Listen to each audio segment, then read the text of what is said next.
You argued that the actual reason for US policy towards Iran, for example, that the Middle East in general is not about safety or security. You have spoken about Israel and Palestine. So, how do you assess Israel's claims that it is dealing with a dangerous Iran and also that the problem is Hamas and the attacks on Israel and Israel is defending itself? Right. Well, I mean, it's such an important example, I think, actually, of a really dishonest narrative, and Israel isn't the only state who does this. The United States also claims that it acts in self-defense. Saudi Arabia at the moment is claiming that it is, maintaining its violence in Yemen in the name of self-defense. But Israel, in this very brazen way, claims that they feel threatened by the possibility of Iran someday acquiring a nuclear weapon, when everybody knows that Israel itself is a nuclear armed power. Israel has tremendous support by the United States. Israel, even in the midst of the pandemic, is demolishing Palestinian homes, is enforcing a regime of vaccine apartheid, until recently denying the Palestinian population vaccine while it vaccinates the Israeli population. So this notion that Israel is threatened, that it's the underdog, that it's always defending itself, this is one of the fundamental myths of the whole Israeli project. And it is just that, it's a myth, it's not true. They use it to justify incredible violence. The fact is that Israel is an aggressive power. It's not a defensive power.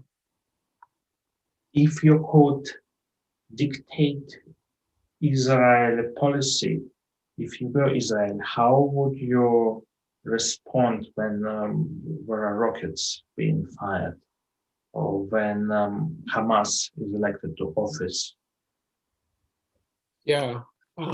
Well, if I were running the Israeli government, I would. I think the first thing is asking why rockets are being fired, and that points to this years-long blockade that Israel maintains on Gaza, the incredible isolation that it has imposed on people in the Gaza Strip in particular, but actually, that's really part of fragmenting the entire Palestinian population. They separate people in Gaza from the people in the West Bank, from the people within the borders of Israel.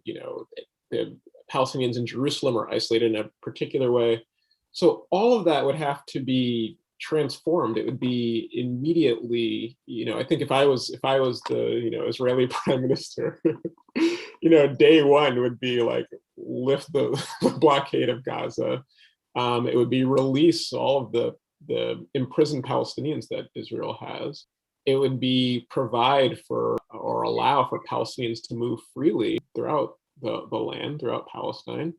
And then it would be addressing the fundamental, what I would argue are fundamental injustices that underlie all of the conflict between Israel and the Palestinians. I do think that fundamentally, this notion of a Jewish state that, just by its nature, it has to privilege Jewish people, that's the nature of an ethnic or religious state, right?